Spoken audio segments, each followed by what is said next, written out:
I'm so disappointed with developer portal consoles for ignoring the fact that almost everything is discoverable through APIs. Why should I design forms and fields in Backstage if Backstage should be able to ask an API for a schema? Even if that schema is not exactly what I need and I might have to remove parts of it, that is still easier and better than starting from scratch. It's a waste of time to do the same thing over and over and over and over and over and over and over again. We should define what we have, expose it through an API, and all other tools should just discover it. Just as that's true for, let's say, kubectl, it should be true for graphical user interfaces. Hence, I spent months, literally months, complaining about it, and I got it. Port folks answered my call for help and developed just what I need. Port can now discover schemas and create data models and actions. All I have to do is tell it to synchronize, and data models appear automatically. Not only that, but actions like those to create, update, and delete resources are created as well. I would need to spend hours translating Kubernetes definitions to port JSON to create those data models and those actions. Now, I either do not need to do anything, or in some cases, I might need to modify them slightly. That is a game changer, and honestly, I'm surprised that no one, as far as I know, did it before. The ability to discover resource definitions makes a huge difference. It allows me to stop wasting my time rewriting stuff from one format to another, but focus on creating APIs and let others discover what's behind them. The feature I'm about to show is new. It is unpolished. It is missing quite a few things. Yet, I got so excited when I saw the first iteration of it that I had to jump in, to try it out, and to share it with you. It is so new that you will hear me complain a lot. I will be doing that with the best possible intention. The feature I'm about to show you is so new that all my complaints should be seen in the light of exploring something in its infancy. So they should not be treated as issues, but rather as suggestions of a direction maybe it should go. As a matter of fact, I expect most of my requests to be resolved by the time you watch this video. To make things more interesting, I will try to use the new discovery in Port to combine it with the whole life cycle of resources. We will see how to combine it with Crossplane, Argo CD, GitHub Actions, and probably a few other tools. We will see how we can enable developers to manage anything, be it applications, databases, clusters, or anything else. We are about to build a whole platform, not only the console. Buckle up, let's do it. Right now, I have a Kubernetes cluster with Crossplane and Argo CD running in it, and I have a GitHub repo with pretty much nothing in it. None of those tools are doing anything at the moment. They're just sitting there. I also have a port account which is in its virgin state. It knows nothing about anything. It's pretty dumb at the moment. If I open the data models page, we can see that there is nothing over there. Similarly, self-serve actions like those to create, update, or delete instances based on the data model are nowhere to be seen. As I said, my port account is empty. It knows nothing. A newborn baby would know more about my resources and schemas than port. Now, I could start writing JSON that defines data models or blueprints, and after that turn my attention to actions. However, the fact that I could do that does not mean that I should do that. That would be a waste of my time, since I already have schemas defined and accessible through APIs. I'm too old to waste little time I have left on recreating stuff that already exists. That's where the new discovery feature comes in. Actually, I'm not sure what that feature is called. Maybe it's called Syncer. That doesn't matter. What does matter is that I can go to data sources and select Case Exporter. It already contains the instructions to discover CRDs owned by Crossplane. You might have a different discovery criteria, or you might want it to discover them all. In my case, all CRDs would mean hundreds of data models, so I'm limiting the discovery to only a few I made. All that is left is to click the resync button and wait for a few moments. Now, while waiting, I can start with my complaints, or to be more precise, requests to port folks. Do not ask me to resync. You should resync whenever you detect changes to my CRDs. Clicking buttons is for me similar to going to a dentist. No one enjoys going to a dentist, so visits are limited to emergency situations. Similarly, if I already instructed port what the discovery criteria is, there is no good reason for me to keep clicking the button every time one of the selected CRDs change. Now we can go back to the data model screen and lo and behold, 3 were created for us. If you open, for example, SQL claim, we can see that Kubernetes API schema was discovered and translated to port's data model. I did not have to do anything, and that makes me, happy. That's awesome. But also leads me to the second feature request. Do not convert all children fields to JSON blobs. Extract all the fields from a schema and store them separately. Otherwise, I have no idea what is the parameters field.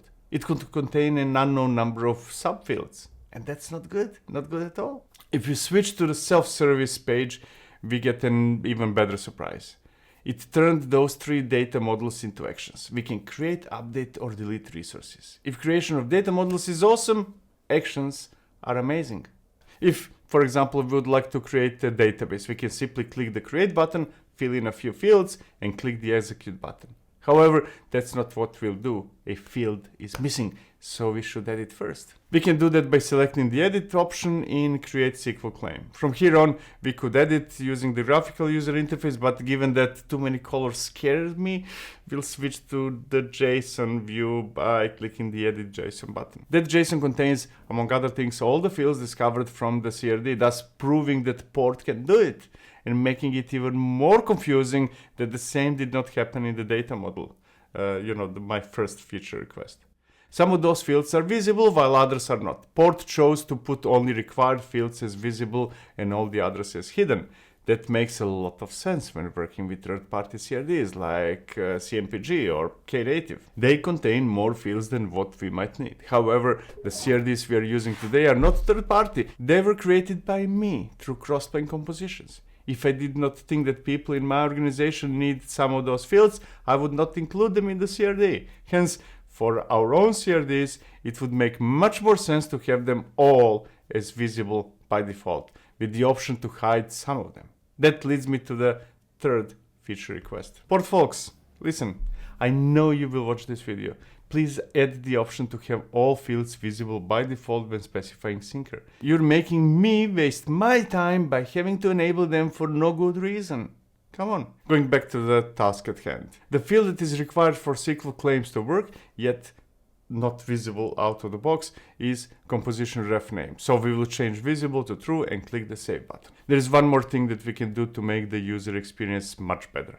We should change the type of some of the fields to select by selecting edit again, followed by user form. I realize that not everyone has problem with pretty colors, so this time I will stay away from JSON. We will select edit property of composition ref name, set the title to composition, change the type to select, add options AWS PostgreSQL, Azure PostgreSQL, and Google PostgreSQL, and click the save button. We'll see the effect of that soon. For now, we need to do the same for parameter size, set the title to size, change the type to select, and options small, medium, and large, and click the save button. We're almost done. The only thing missing for us to get a fully operational developer platform is to define actions. Port already created them, but we need to change a few things. So select the backend button from the top menu, type the organization, whatever your organization is, or your GitHub user, set repository to port CRD's demo, set workflow, file name to GitHub YAML, and click the save button.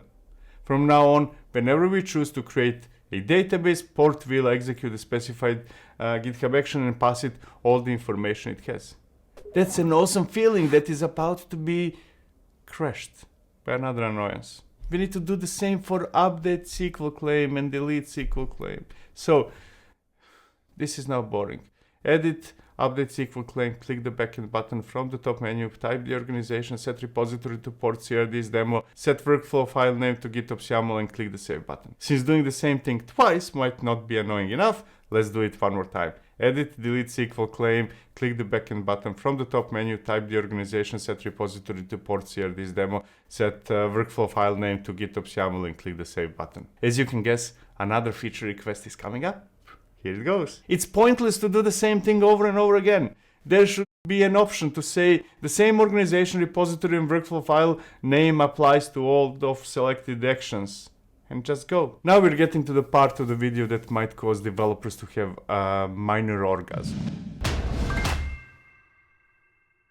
Let's say that the developer asks you to create a database. What should be your response? Option number 1, yes sir, right away sir.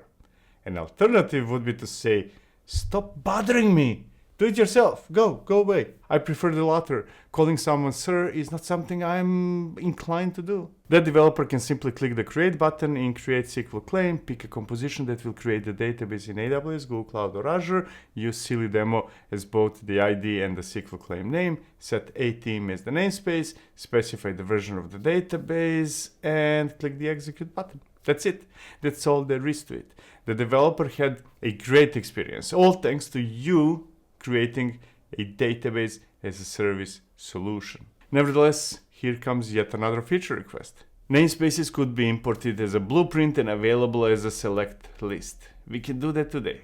That's clear. But it's tedious since it requires unnecessary extra steps. Pods should know that any namespace CRD in Kubernetes needs namespaces and convert that text field into a selection which we might modify later if you want to. That's not all.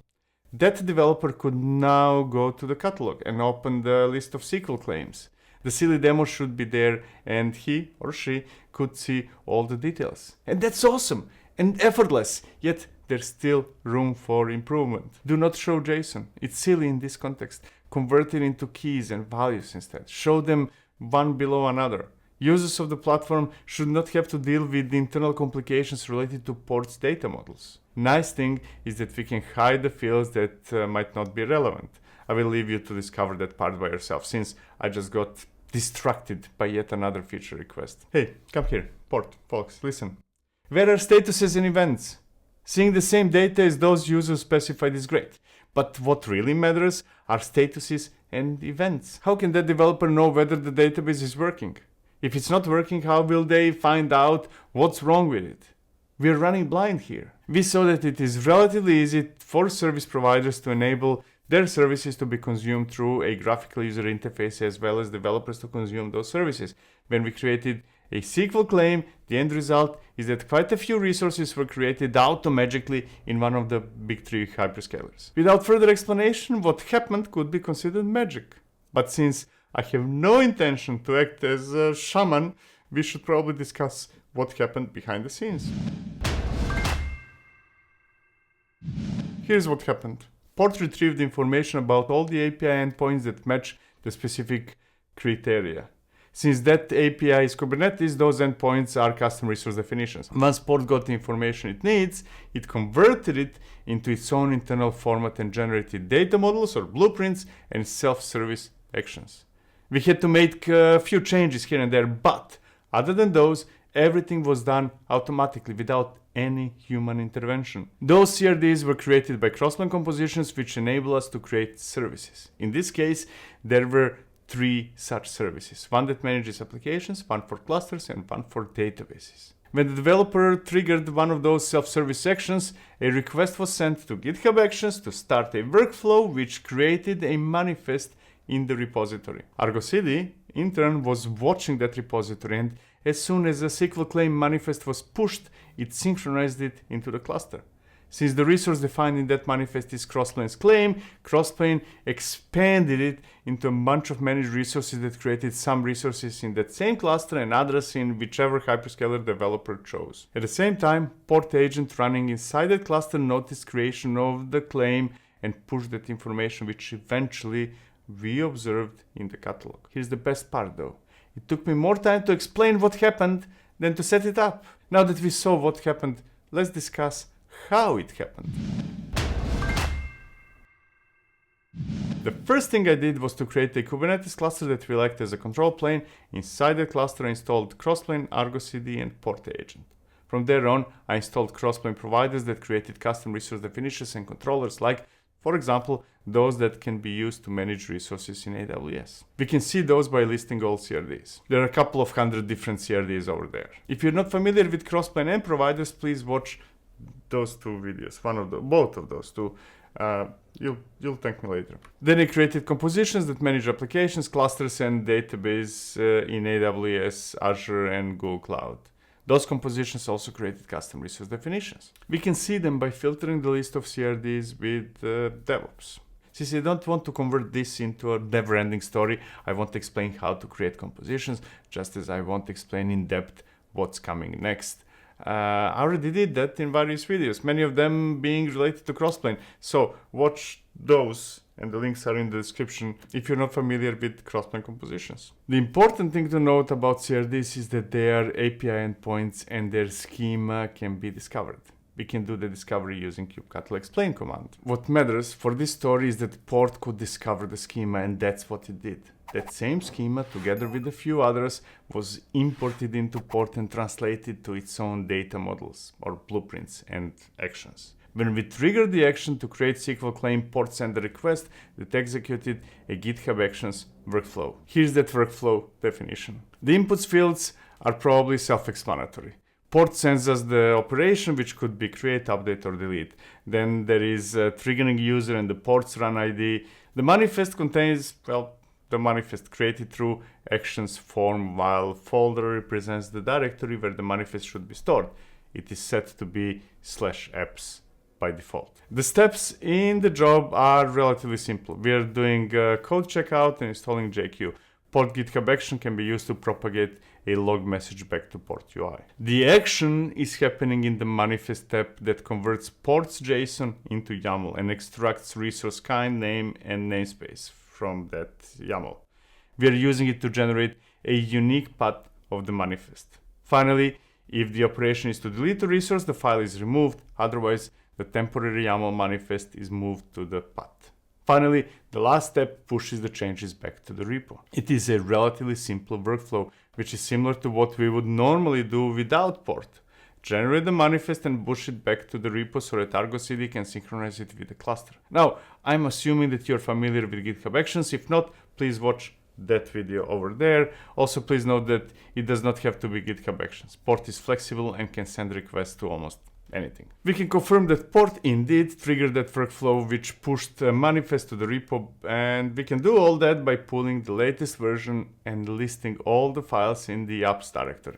The A-Team SQL Claim Silly Demo YAML file was indeed created, and we can see what's in it. That is SQL claim generated based on the input we provided by filling in the form in port. As I already mentioned, once the manifest was pushed to the repo, Argo CD detected the change and synchronized it into the control plane cluster. We can confirm that by opening Argo CD UI. Look at that. Silly Demo SQL claim was indeed created. I'm sure that you're familiar with Argo CD. If you're not, be ashamed of yourself, first of all. And then there's a whole playlist of videos over there, actually in the description, so check it out. Since the resource that was synced into the control plane cluster is a claim of a crossplane composition, it expanded into all the resources required to run the database in a hyperscaler. Apart from seeing those resources from Argo CD UI, we can also confirm that's indeed what happened through the Crossplane trace command. Since I chose AWS, we got Internet Gateway, main route table association, a few route table associations, and quite a few other resources, including the RDS instance itself. All those resources are managed by Crossplane and are currently running in AWS. Finally, developers do not necessarily need to know or worry about any of that. For them, the only thing that matters is that they can create instances of services provided to them and that they can see the details from ports catalog. So far, we explored how to create service instances, and we might want to check out how to update and delete them as well. Updating and deleting service instances follows the same pattern. We can, for example, choose to update SQL claim, change the parameter size to, let's say, medium, and click the execute button. From here on, the process follows the same pattern. Port triggered GitHub Actions workflow, which updated the manifest and pushed it back to the repo. Argo CD synced it into the control plane cluster, and Crossplane created, updated, or deleted whichever resources needed